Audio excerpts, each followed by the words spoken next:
Fellowship. Hope you've had a great week. Hope you're looking forward to a good weekend. You know, with the funeral yesterday of George Floyd, and there's been lots of rallies, prayer rallies, a few of them even local, it does seem like we're starting to move through this latest crisis. But you know, I think all of us would say it would be an absolute shame to have this much exposure, to see this much hurt, to have this much talk and conversation go on, and really everything just go back to the way it was. I mean, all of this pain without any gain, that would be a shame, wouldn't it? It would be terrible. Like you, over the last 2 weeks, I've read a lot, I've heard a lot, I've thought a lot, and I thought, okay, what is one thing that I can share with you that would be a practical thing going forward so that we as God's people could really and truly help be part of the solution? You know, I've heard a whole bunch of things, but the best thing and the one thing that I want to share with you tonight is just something that I heard from someone else. And in fact, he said he heard it from someone else. So it's not original with me. It's not original with the person I heard it from. Here it is. It is not enough for us to not be racist. The goal is for us to not be racist. The goal is for us to actually be anti-racist. Here's the deal. If we're just not racist, in a way, that's just an easy step towards being really indifferent towards some really bad things that are part of elements of our society.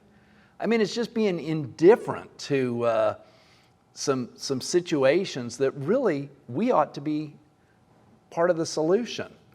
I mean, think about it. In other parts of our life, we're not non-child abuse.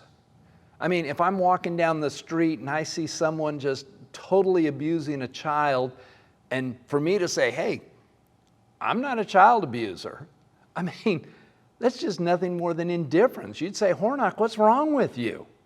We're supposed to be against it, and we are against it. We're anti-bullying, we're anti-this, and we're anti-that. There's lots of things in our life that the right way to be is not just not a liar, we're anti-lying, we're anti-abuse. And really the same thing ought to be true of us in the area of racism. It's not enough to just be not a racist. In reality, we need to be anti-racist. That's when things start to make a difference.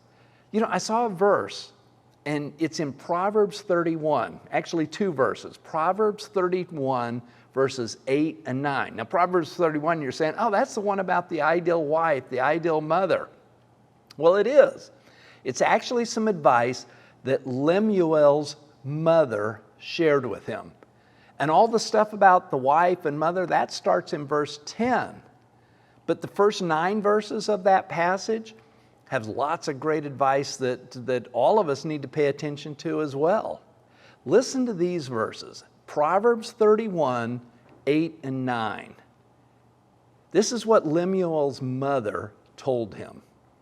She said, open your mouth for those who can't speak, for those whose rights are being walked on.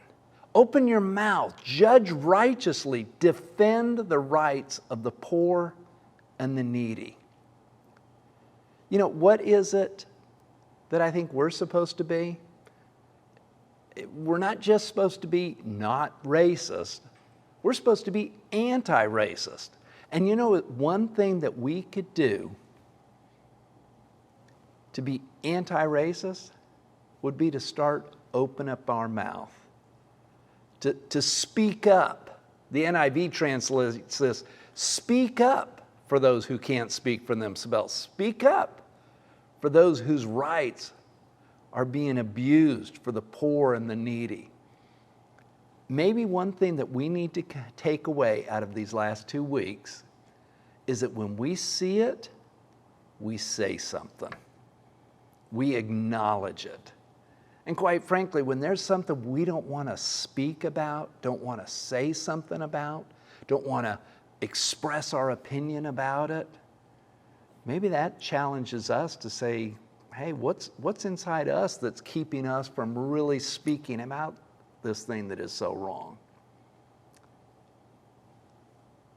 The last 2 weeks have been painful, but we don't want to just move through them and everything go back to the way it was. As God's people, we want to make a difference. We want to model Christ-like behavior. It's time to speak up, to say what really is true. Hey, I hope you've had a great week. I hope you're looking forward to a great weekend. Sunday, again, we are online and we're in person. We're online at 9:30 for the community group, and we're online at 10:45 for the worship service. And of course, we're in person for both.